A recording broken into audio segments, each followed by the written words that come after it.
দেখো, গাছের কথা কার লেখা? জগদীশচন্দ্র বসু। আগে যখন একা মাঠে কিংবা পাহাড়ে বেড়াতে যাইতাম তখন সব খালি খালি লাগিত। তারপর গাছে পাখি কীটপতঙ্গ ভালোবাসি শিখিয়াছি, যে অবাধি তাদের অনেক কথা বুঝিতে পারি। আগে যাহা পড়িতাম না।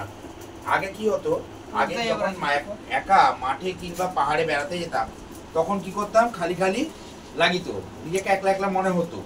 কিন্তু তারপর গাছ পাখি কীটপতঙ্গ ভালোবাসি বলে সেগুলোকে দেখে মনে হচ্ছে যেন আমার কোনো বন্ধু, আমাকে নিজেকে একলা মনে হতো না। এই যে গাছগুলি কোনো কথা বললে না, ইহাদের যে আবার একটি জীবন আছে, আমাদের মতন আহার করে দিনে দিনে বেড়ায়। আগে এসকল কিছু জানতাম না।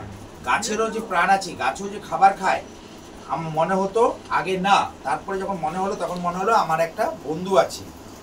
এখন বুঝতে পেরেছি, এখন ইহাদের মধ্যেও আমাদের মতন অভাব দুঃখ কষ্ট দেখিতে পাই। জীবন ধারণ করিবার জন্য ইহাদিকে সর্বদা ব্যস্ত থাকিতে হয়। কষ্টে পারিয়া হইয়া মধ্যেও কেউ কেউ চুরি ডাকাতি করে। মানুষের মধ্যে যেহেতু সদ্গুণ আছে, ইহাদের মধ্যেও তাহা কিছু কিছু দেখা যায়। মানুষের মধ্যে যেমন সদ্গুণ আছে, গাছের মধ্যেও কিছু সদ্গুণ দেখা যায়। বৃক্ষের মধ্যে একে অন্যের সাহায্য করিতে দেখা যায়। বৃক্ষকেও আমরা কি করি, আমাদের মতন একে অপরের সাহায্য করতে দেখা যায়। ইহাদের মধ্যে একের সহিত অপরের বন্ধুত্ব হয়। তারপর মানুষের সর্বোচ্চ গুণ যে স্বার্থত্যাগ, গাছে তাহাও দেখা যায়। আমরা কি করি, অন্যের জন্য, যারা ভালো লোক তারা কি করে, অন্যের জন্য স্বার্থ ত্যাগ করে কাজ করে, অন্যের সাহায্য করে। তেমনি গাছও কি করে, নিজেকে স্বার্থ ত্যাগ করে অন্যের জন্য নিজের কাজ কি করে, নিজেকে বলিদান দেয়। মা নিজের জীবনের দয়া দিয়া সন্তানের জীবন রক্ষা করে, সন্তানের জন্য নিজের জীবন দান উদ্ভিদের সচরাচর দেখা যায়। মা যেমন কি করে, সন্তানের জন্য নিজের জীবনে সবকিছু কি করে, দিয়ে দেয়। জীবনে যা কিছু তারা কি করে, সন্তানের জন্যই কি করে, তৈরি করে। মানুষ কি করে, বাবা মা কি করে, মানুষের সন্তানের জন্য সবকিছু তৈরি করে সারা জীবনের জন্য। তেমনি গাছও কি করে, মানুষের জন্যই কি করে, সবকিছু ত্যাগ করে দেয়, বড় হয় সবকিছু, তার গাছে ফল ফুল পাতা সবকিছু মানুষকে উজাড় করে দিয়ে দেয়। গাছের জীবনে মানুষের জীবন ছায়া মাত্র।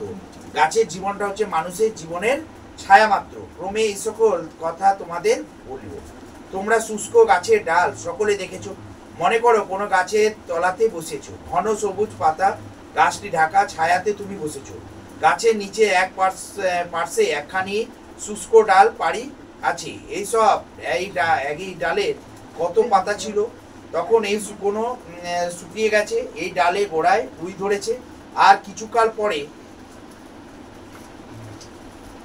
পরে ইহাদের চিহ্ন থাকিবে না।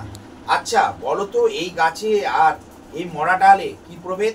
গাছটা বাড়িয়েছে আর মরা ডালটা ক্ষয় হইতে যাচ্ছে। গাছটা কি হয়, যদি গাছটার মধ্যে প্রাণ থাকে, সে কি হয়, আস্তে আস্তে বড় হতে থাকে। আর মরা ডাল হলে কি হবে, সে আর বাড়বে না, আস্তে আস্তে কি হয়, শুকিয়ে শুকিয়ে শেষ হয়ে যেতে থাকে।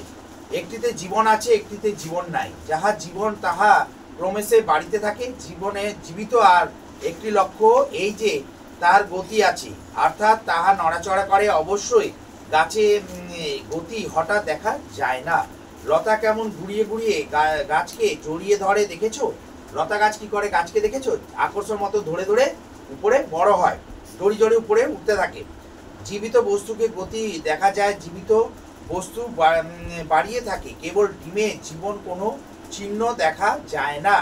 ডিমের জীবনে ঘুমাইয়া থাকে। ডিমের জীবনটা কি হলে ঘুমিয়ে থাকে। উত্তাপ পাইলে ডিম হইতে পাখির ছানা জন্মায় লাভ করে।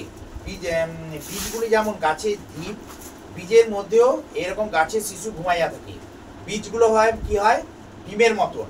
দেখবে বীজটা কি হয়, বীজের মধ্যে কি হয়, গাছ কি হয়, সুপ্ত অবস্থা থাকে, মানে কি হয়, ওর মধ্যে প্রাণ লুকিয়ে থাকে, ঘুমিয়ে থাকে। যখনই ওর মধ্যে জল পড়ে, ওকে কি হয়, আস্তে আস্তে ওর মধ্যে থেকে অঙ্কুর বেড়ায়, এমন পূর্ণ গাছে পরিণত হয়। আস্তে আস্তে বড় হয়ে হয়ে হয়ে বড় গাছে পরিণত হয়। সেই রকম ডিমের মতো সেও ডিমের মধ্যে কি হয়, গাছ ঘুরিয়ে থাকে। মাটি উত্তাপ ও জল পাইলে বীজ হইতে বৃক্ষ শিশু জন্ম নেয়। আর যখন মাটি জল বাতাস এইগুলো পায়, তখন কি হয়, আস্তে আস্তে বীজ থেকে বড় গাছে পরিণত হয়। ঠিক আছে, এতটা অব্দি পড়ালাম। এই পরের দিনে বাদবাকিটা পড়িয়ে দেবো।